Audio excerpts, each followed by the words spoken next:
En estos días venimos transmitiendo en vivo y en directo, hermanas y hermanos, a través de Así Prensa, de su portal, y también a través de EWTN, vía internet, vía radio, vía televisión, esta histórica visita del Papa Francisco a Sri Lanka y Filipinas, que se produce justamente casi exactamente 20 años después de la misma visita que hizo el Papa Juan Pablo II con estas dos escalas. Y esta es la razón por la cual el Papa Francisco quiso visitar estas dos naciones, que están separadas por una buena cantidad de horas y por una buena distancia, ¿no? Nosotros desde esta parte del mundo, el sudeste asiático nos puede parecer como todo un conglomerado, toda una región, y en el sudeste asiático tienden a vernos a América Latina como una región relativamente reducida donde viajar de México a Argentina, que nosotros sabemos que son una cantidad enorme de horas, de México a Buenos Aires, como si fuera un pequeño viaje regional, y no lo es, ¿no? De hecho, la diferencia horaria entre Sri Lanka y Filipinas es mayor que la que existe entre México y Buenos Aires. Y es importante señalar la verdadera naturaleza de este viaje, porque el Papa Francisco definitivamente ha mostrado que tiene un verdadero deseo de impulsar la fe en estas naciones del sudeste asiático. Y por eso me gustaría contribuir con unas pocas reflexiones para que nosotros entendamos cuál es el contexto histórico, geográfico y eclesial, o sea, el contexto católico de este viaje, ¿no? Y es el crecimiento constante de los católicos en esta región del mundo, a pesar de las enormes dificultades en las que se encuentran. Como saben ustedes, Asia es el continente más extenso del planeta, ¿no? Incluye desde la península arábica, de lo que se conoce como el Medio Oriente, no el Oriente Próximo, y va hasta el Japón, ¿no? Incluyendo buena parte de la Unión Soviética y China, ¿no? Las naciones sucesivamente, la primera más grande y la segunda más grande, pero hay toda una región muy amplia que está al este de la India. Y esta es la zona que se conoce como el sudeste asiático, ¿no? Va, digamos así, desde la antigua república el antiguo reino de Birmania, que hoy en día se llama Myanmar, y que es, después de su independencia, vive bajo una dictadura de amplia mayoría budista, budistas profundamente anticatólicos, ¿no? Y luego sigue con naciones como Tailandia, que tiene una democracia que relativamente funciona bien, donde hay una mezcla, la mayoría es budista, pero existen también una buena cantidad de población islámica. Y luego están las naciones de Laos, Camboya y Vietnam, que son naciones de antigua, que hasta recientemente fueron lugar de enormes conflictos militares, como saben ustedes, cuando la famosa guerra de Vietnam fue una guerra en la que Estados Unidos intervino, pero no solamente en Vietnam, intervino en Camboya y en Laos, porque toda esta región solía ser una sola región, ¿no? Solía ser la región que se conocía con el nombre de el Siam, ¿no? De donde vienen los gatos siameses, por ejemplo, ¿no?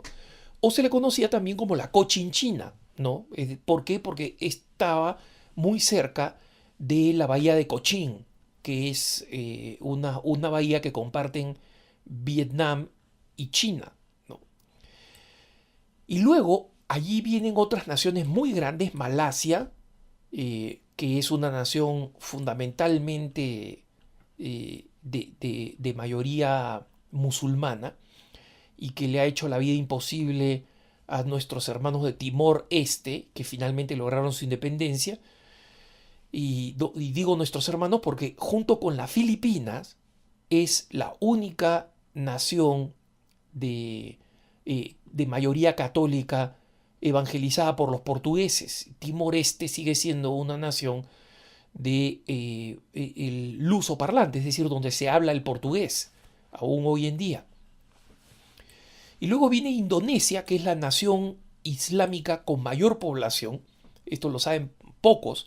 Muchas de las personas, cuando a uno le pregunta cuál crees que es la nación de mayor población islámica, piensan que es alguno de los países árabes, ¿no? Irak, Irán, Arabia Saudita.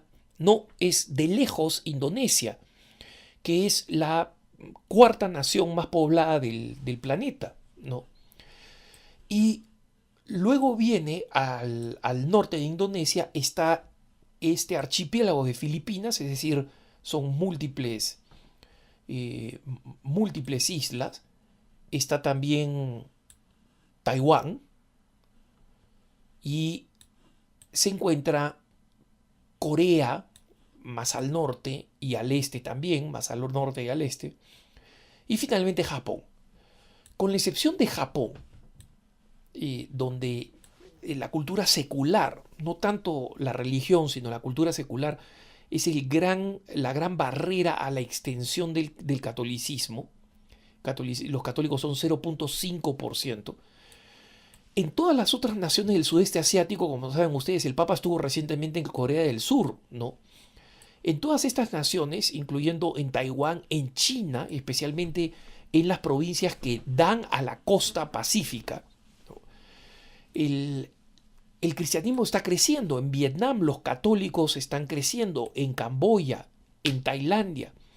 Y en algunas naciones están sufriendo el crecimiento, las consecuencias del crecimiento, como son en Malasia y en Indonesia, donde la tolerancia, digamos, hacia los cristianos varía, ¿no? Hay grupos muy fanáticos musulmanes y existen otras normas o leyes que permiten que los católicos estén en una situación ciertamente mejor que la que se encuentran los católicos, nuestros hermanos en el Oriente Medio, ¿no?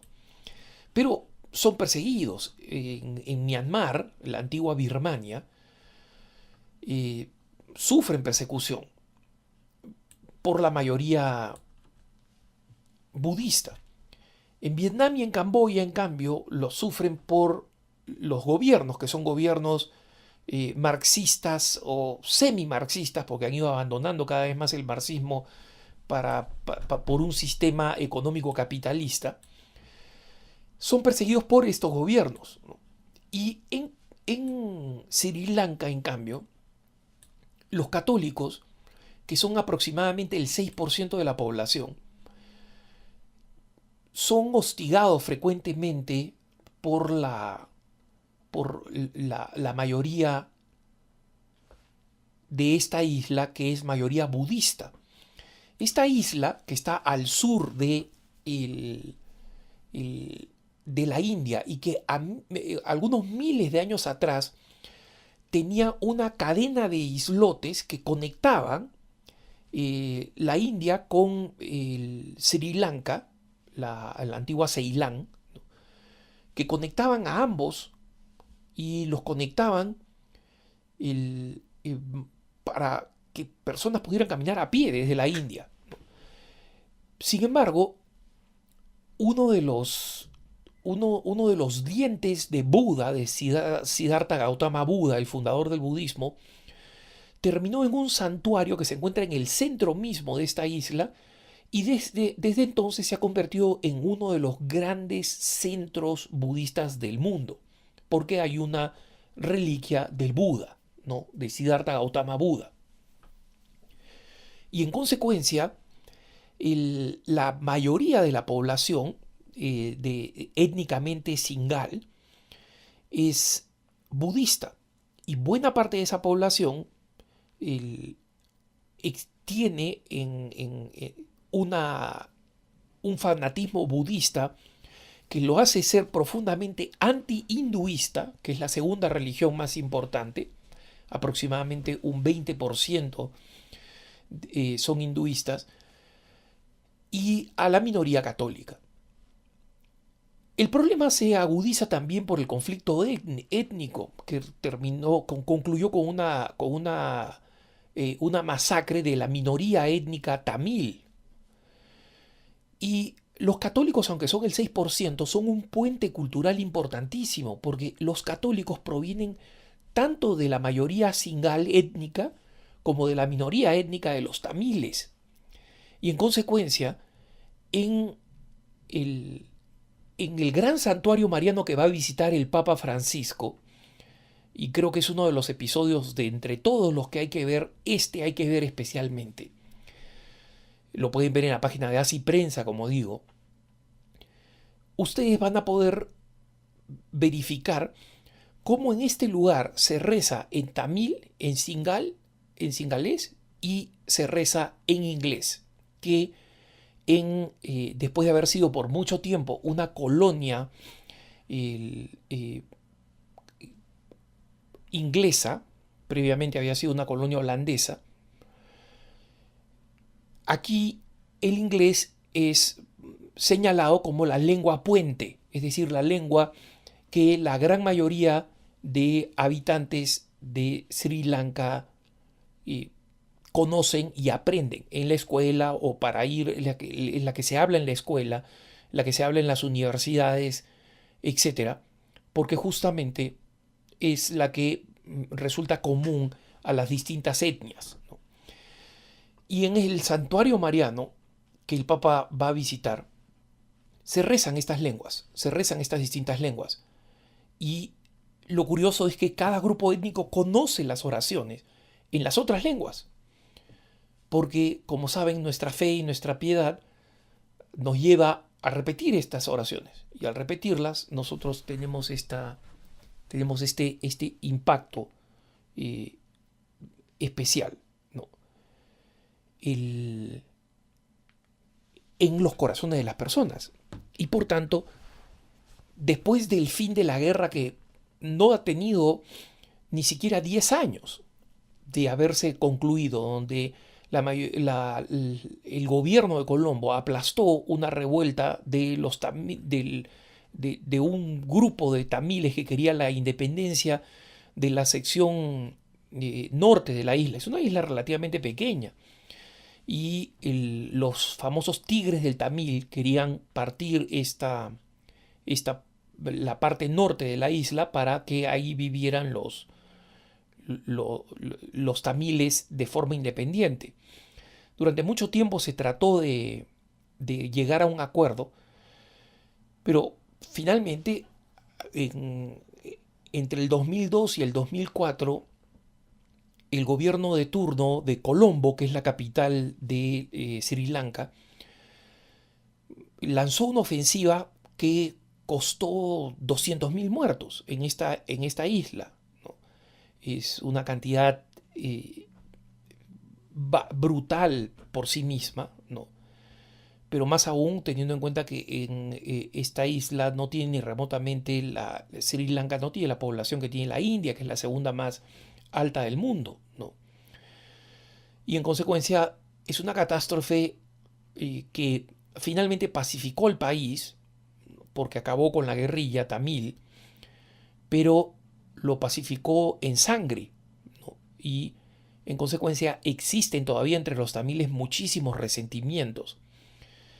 Los tamiles, es curioso, por más que los católicos son una minoría muy pequeña, como digo, el 6% de la población, cuando los tigres tamiles estaban a punto de ser matados, recurrieron al Papa en ese entonces, ¿no? Y pidieron la intervención del Papa para impedir la masacre final. El Papa entonces intervino en esa época, pidió el freno de la última ofensiva, pero el gobierno no aceptó, terminó lanzando la última ofensiva. Y en consecuencia se espera que la comunidad católica, pequeña como es, siga tendiendo puentes, y por eso estamos escuchando y vamos a seguir escuchando al Papa hablar de la importancia de la reconciliación en este viaje.